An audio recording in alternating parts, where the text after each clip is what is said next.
Back up to 18. 19. Now they're coming in fast and furious.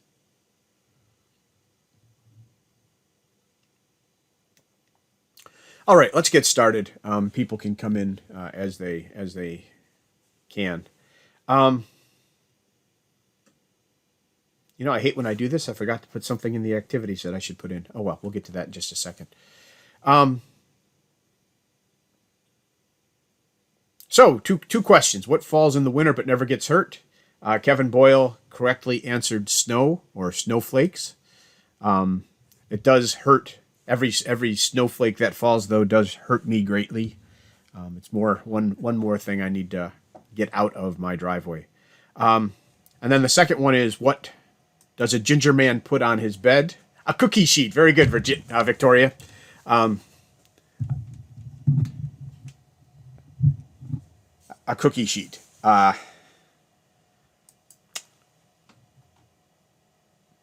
problem is getting them clean. When you put them in the washer, they just make a lot of noise. All right, so let's get started with the day. We've got a little bit. Most of today is going to be what I call, most of the day is going to be the lab. But I do want to go over a couple of things, just a little bit of housekeeping, and I want to take a look at some things on licensing that I wanted to cover. But we had a much better speaker on the general topic that I thought was appropriate. So the first thing is, you have an analysis paper on open source communities, and that's due in about a week. All right, so don't worry about it. It's not hard. I am going to tell you, let's see if we can move over to another window for just a second. That's not the right window.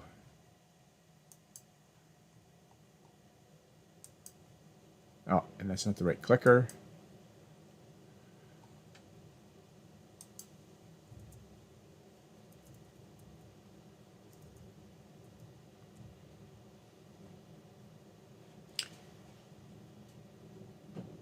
I do want to go there, though. So we'll get back to that. There we are. Okay, so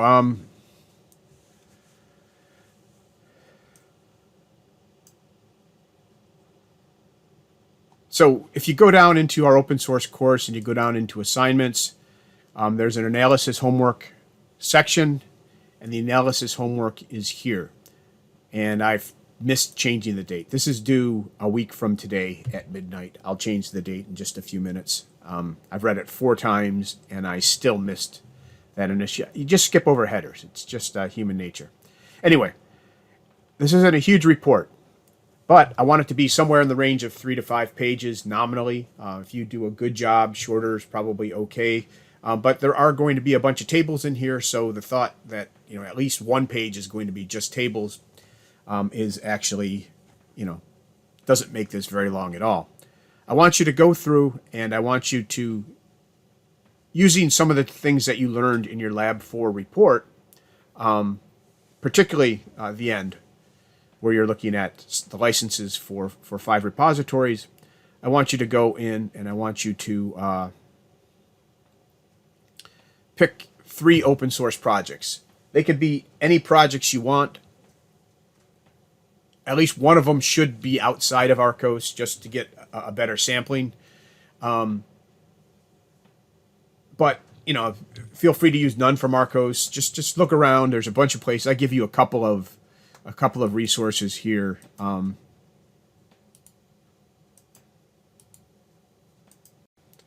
Right. Here's Arcos. You can click in. You can go to projects. You can go to past projects. Take a look. We haven't updated the projects for next semester yet. So the current projects are at least the stuff from last semester. So there should be some good things there.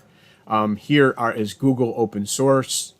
So you can take a look here. There's a lot of different places where you can find open source stuff. You can look at SourceForge. Look at GitHub if you'd like. There's lots of different places. These are some HFOSS projects. The difference between FOSS and HFOSS is that HFOSS generally has a humanitarian. That's the H stands for humanitarian, free and open source software. It generally has a humanitarian bent. Some of that is a little hand wavy, but you can see here we have education, healthcare, accessibility, different categories of H. And it's always good if you're feeling altruistic and you want to do something good. These are always good ones to look at. Generally, they tend to be very welcoming to new contributors as well. But the idea is you want to go through there and you want to look at the projects. The FOSS2Serve website in particular has this project analysis activity, and the project analysis activity sets up some criteria, right? So it does it in the context of an open MRS project, but you can apply it to any of the projects, all of the projects that you're being asked to evaluate. And it just asks you to walk through and take a look at things like the license. These are things you can look at on an open source project that may have an impact on the project. So plan to look at the license. If it's something you're thinking about contributing to, you want to check out the language. Maybe you want to do something you're already familiar with, or maybe you're trying to expand your horizons and you want to do something that you're absolutely not familiar with. Either way is fine, but it means you have to figure out what the language is. Open source software is in the realm of Darwin. Projects die.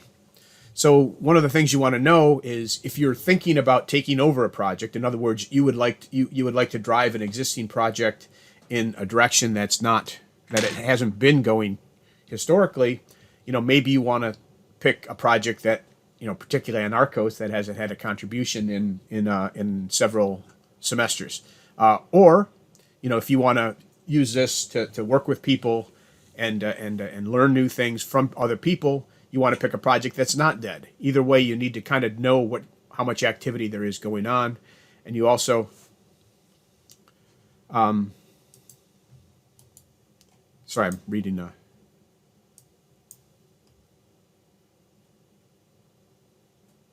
Okay, so we're having an issue with Chromium right now.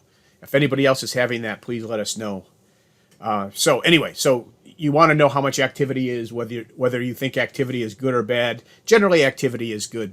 And this is good whether you're planning on contributing to an open source library or whether you're planning on using an open source library, because you want to know how much activity there is. Particularly if you're going to be using it, you want to see that it's an active community, and if you find bugs, is there a chance of getting help on that or getting it fixed, etc. So, look at activity, number of contributors,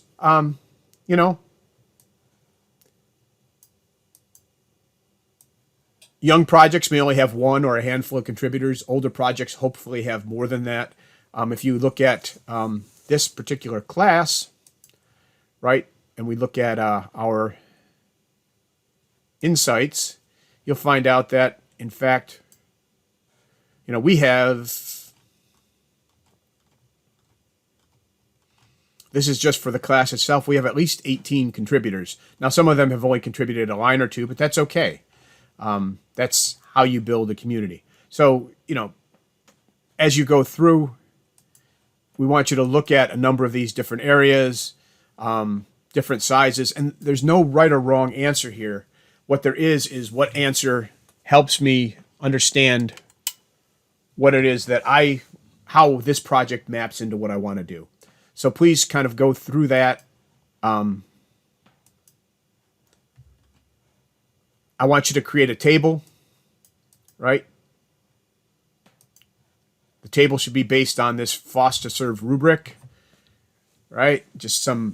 You need to have at least a sentence for everything. Don't just pick two for everything and say, and just say, I like two, right? Give me a reason why you pick some stuff.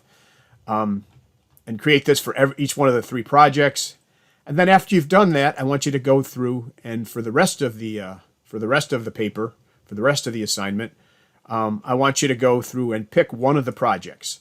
And I'm saying the one that appeals to you the most. It could be the one that appeals to you the least. And what we want to know, though, is we want to know why you rank the project. We want some insight into what you're thinking. If you ranked it as a 0 on the language scale because you don't have any overlap with the language, but this is a language you want to pick up, or it's the hot new thing, tell us. The idea is for you to explore these things, extract information from the pages, and then apply that information to your goals in contributing to an open source community. And it's not a huge paper. It's 3 to 5 pages. You should be able to knock that off on a Friday night, because we're not letting you go out, right? Now, knock it out. Spend some time thinking about it. It's worth 10% of your grade. A day late's minus 10%. A week late, up to a week late, is minus 20%. Other than that, you shouldn't have any problems, but just get it in on time, and it's 0% late. You get full grades. Any questions on that?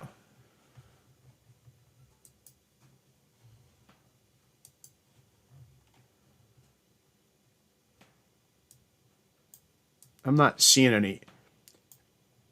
You guys should feel free to raise your hand whenever you want, by the way. I will try to see that and bring you up, and we can talk.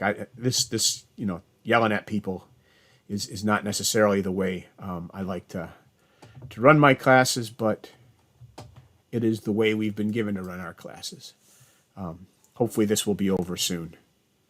See, submittee, and in a good way. I don't mean like the entire population dies off and we are left in a post-apocalyptic world.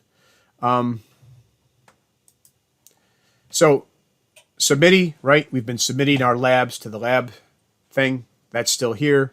You can still submit that one. The analysis paper can be submitted here. It's just an upload, simple file. Please make this in a friendly format. Do not submit a docx. Do not submit a rich text format. Submit something that submittee can display. That would be PDFs or any of the text-based markup languages. Markdown, you've practiced that.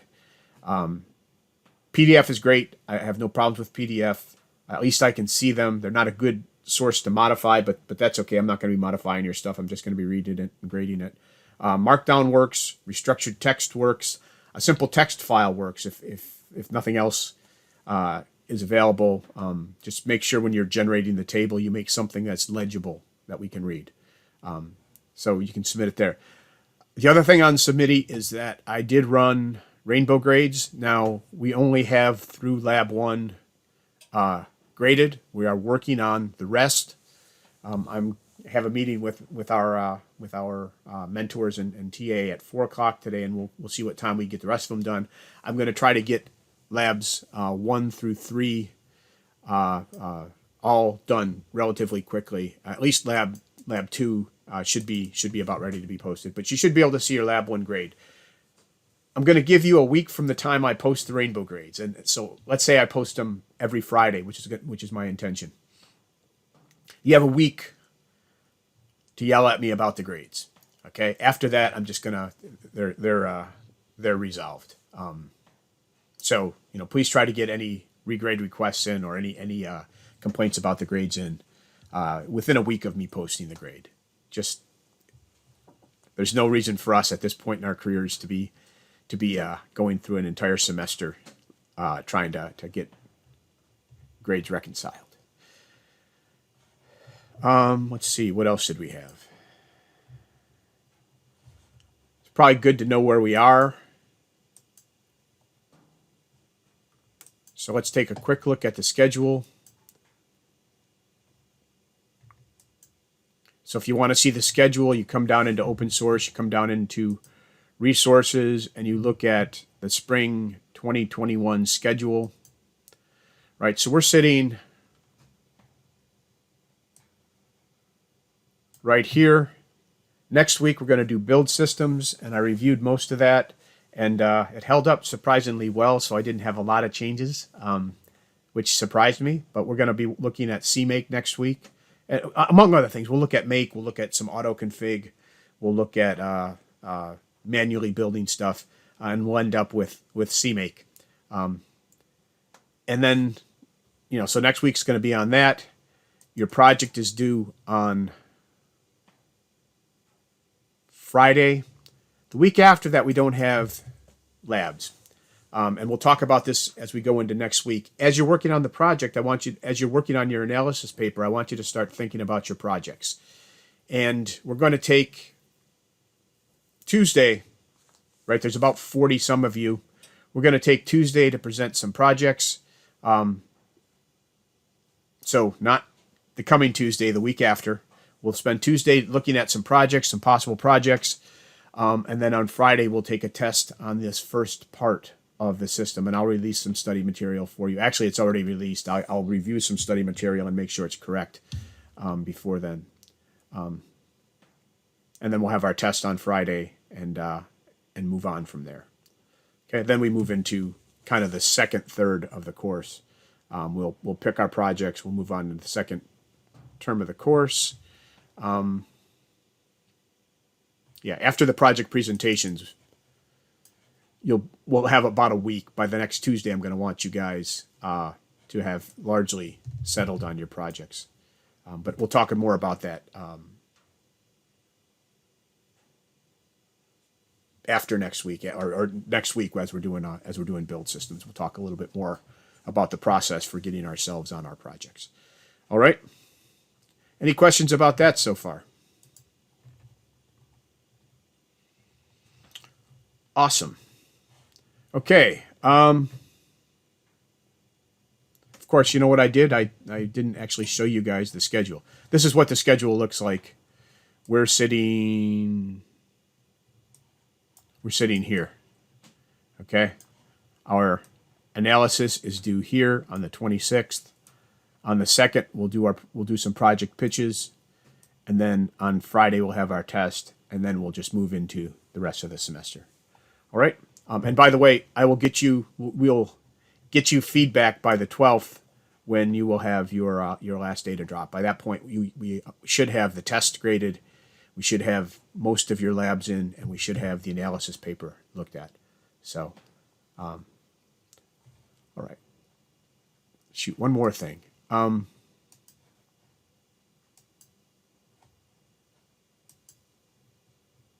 you look at the assignments, the analysis homework, the rubric is right here.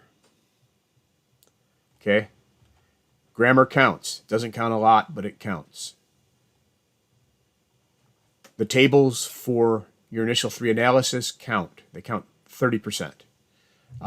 Your in-depth counts the rest of the points, and you need to analyze it. You need to give me more than just a phrase, right? This has to actually be an analysis of all of these issues. If you miss one, you lose points. You don't lose a lot of points for any single one. So, but please do that. Please give me well-written, supported with references from their site material. All right. And by the way, they can be bad. I mean, there's no reason why everything has to be, it's not all peace and joy and light, right? There can be bad. You can mark things bad. That is okay. And you can disagree with your friends as to whether they are good or bad. All right. Any questions on Patrick Masson's talk? Do we have anybody who wants to ask a question or make a comment or anything? I've known Patrick for a couple of years now. He's a good guy. He gives a good talk. He harasses me because I was always showing up at Arcos with my MacBook Pro with open source stickers on it. He found that offensive or at least humorous. But I did roll up. I do have the Linux box. I use it quite a bit. I've got pretty much everything because I am multi-talented, or at least multilingual. All right. The last thing I wanted to do before I turn you loose on... Yeah, that's good. We have about 10 minutes. That'll give you, if I get somewhere between 10 and 15 minutes, you'll have plenty of time for the lab, I think. The last thing I wanted to look at was this Booz Allen thing. Because this is something that, and I didn't find that I had the references stored, and I don't know that I got them to Patrick so he could do as much with them as I'd wanted, or quite honestly, he had a very substantial set of PowerPoints. But I did want to bring this up. So this is the Booz Allen website, right? And the Booz Allen, so here's where we have an issue with it, right? This Booz Allen website says open source solutions. And if you read through this, they're talking about how they're giving federal regulators and government, and you're not seeing this at all. Okay, how they're doing federal, this is their site. It's Booz Allen Expertise Digital Solutions Open Source. So it's an open source page. They're talking about open source platforms. They're talking about the Linux Foundation, and they're talking about some things in the federal source code policy on open source software. So that's kind of cool that they're doing all that.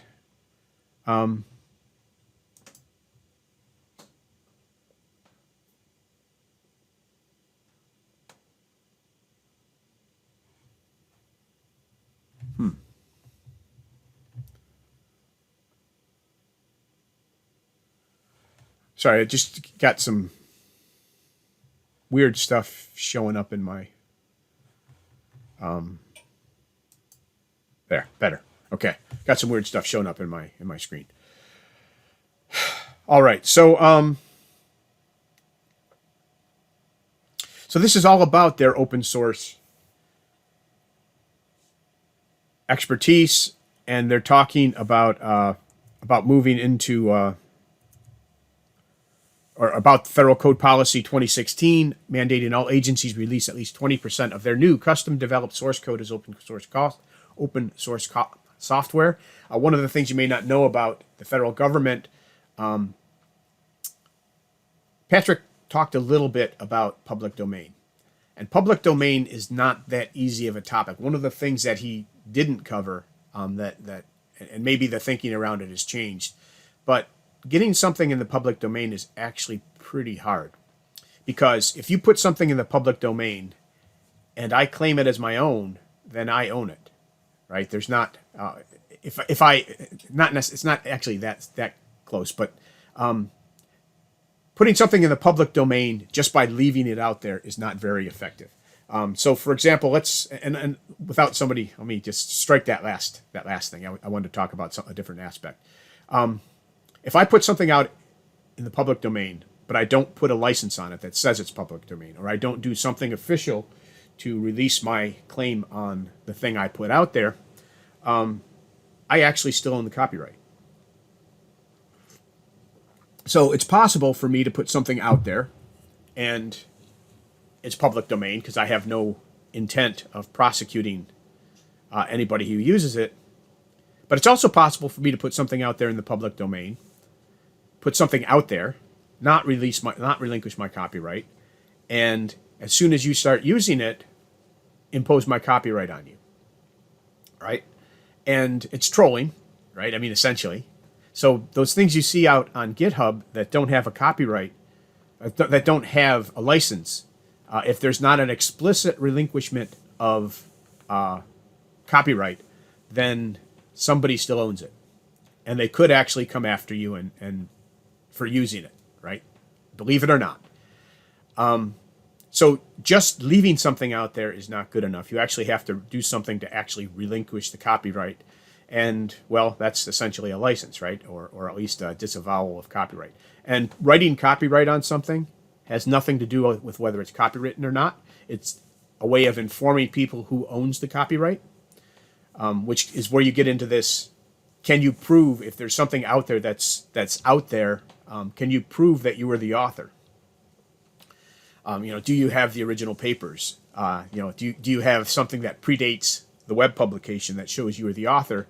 And if not, can somebody else make a case dishonestly? So, there are some issues like that. So those copyright things that they write, claiming copyright, well, one, they don't establish copyright. If they didn't write it, they still don't own the copyright. And two, not having it doesn't mean there's not a copyright. It just means that you don't know who owns the copyright. So you can't contact them to get the permission to use it. So if you're dealing with a publisher or something like that, right? When you put that out, the publisher wants people to know who owns the copyright because in case they want to use it, they want somebody to be able to get in touch with them. So anyway, so that was something, and it's not as easy as you think to relinquish copyright.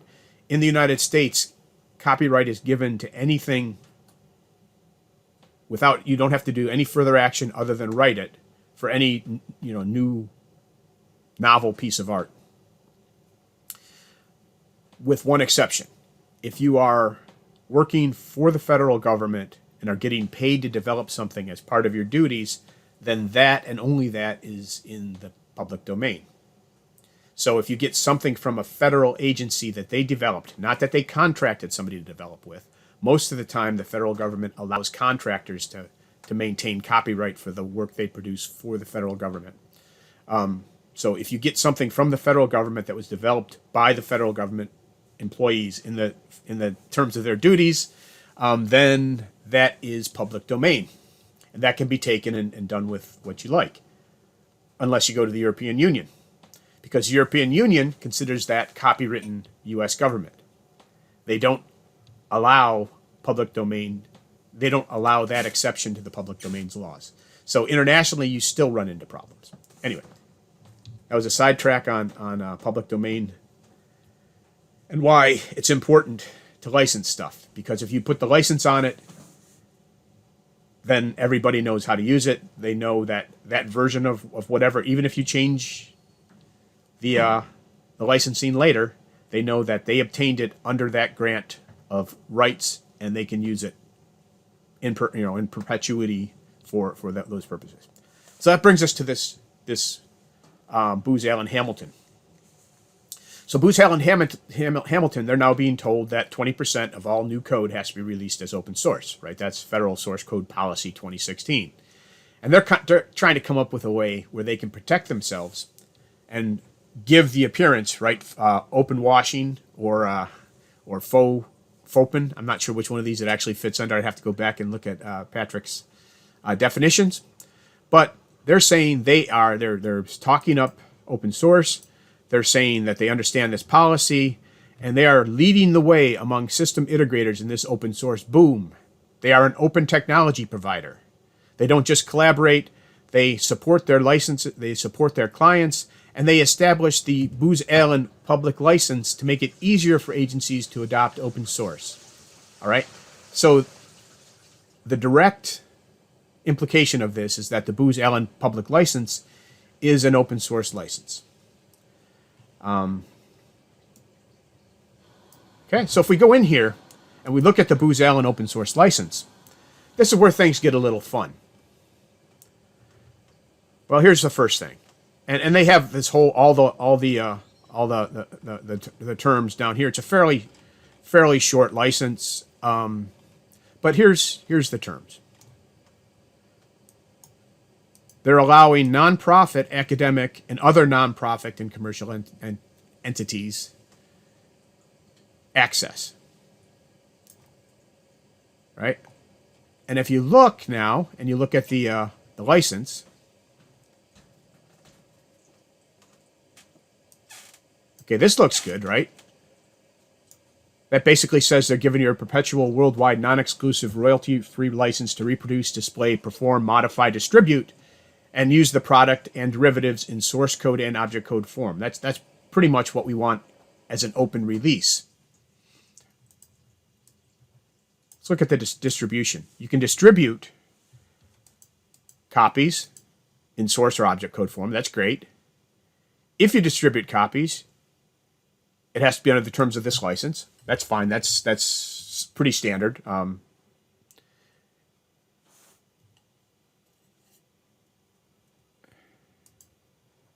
So basically, the distribution clause looks pretty good. And now we start getting to problems. Commercial sales. You may not distribute or allow third parties to access or use the product or any derivative for a fee unless you first obtain permission from the originator. If Booz Allen Hamilton is the originator, please contact them at, open source at boozallenhamilton.com. Well, this isn't allowed. You can't impose restrictions on the person getting the code. If you distribute the code and it's open source, you can't require them to do anything else to use the code and exercise all of their freedoms, including the right to sell it. And if it's open source, you have to be able to sell it for a fee. And you can look down. Here's where we start getting into, now it has different licenses for commercial entities, right? This section applies if you're a commercial entity. Can't do that. You can't discriminate against people on the basis of their well, you can't discriminate against different categories of people. So if you distribute, okay.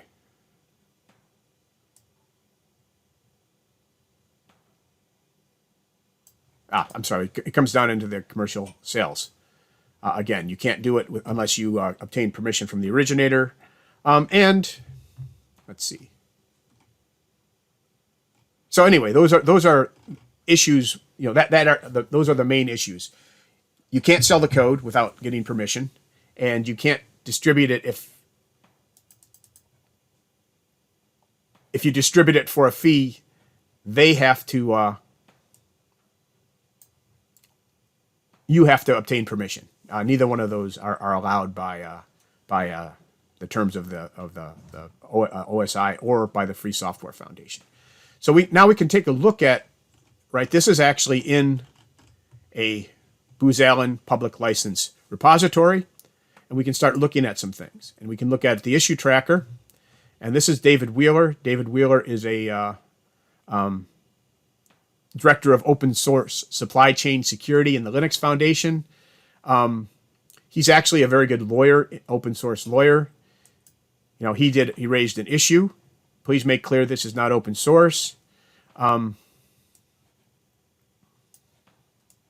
those are pretty much the clauses that we hit upon ourselves.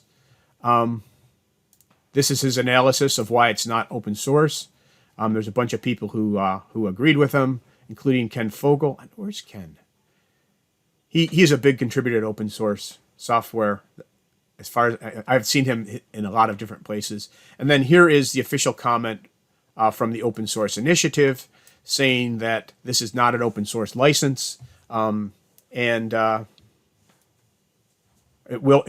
not, you know, if they were to submit it, it's not likely to be approved. And then they applied to here to get it added. I don't even know what this is, quite honestly. But they looked at it, and this appears to be a compendium of licenses, common licenses, and they will include non-OSI approved licenses, except that they have to be in substantial use, and this is only used internally at Booz Allen Hamilton. And so they did not approve it either. And 14 days ago, I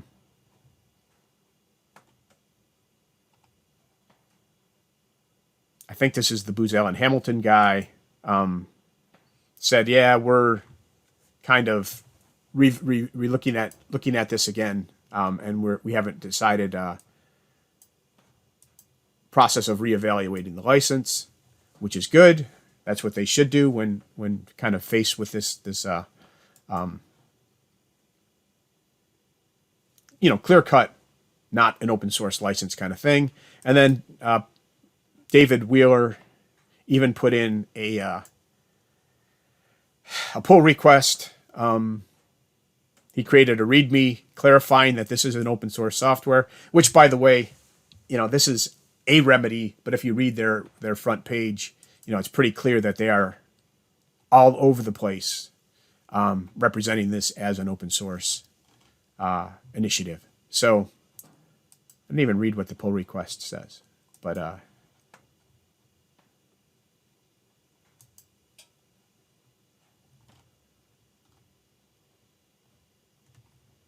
here we go.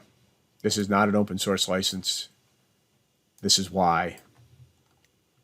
So it's just basically a rehashing in a markdown form of what was already contained in the issue. All right. So I just wanted to kind of kind of point that out. I think it's kind of an interesting thing. If you go back, you can find similar discussions around the MongoDB license, the server side public license, I think it's called. That's it. Let's get on our. If there are any questions, I'm happy to answer them. If not, let's get on our questions on our home. Whatever we're doing today, lab, modules,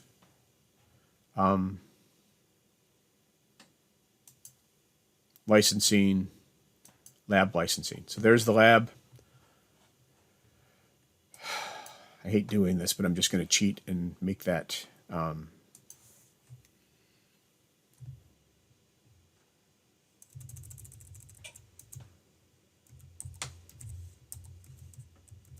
It's due to Monday at midnight.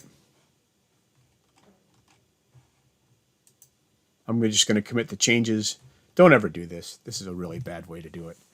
But I'm going to do it anyway. And I will get this in the activities thing as quickly as possible. I just forgot to do it.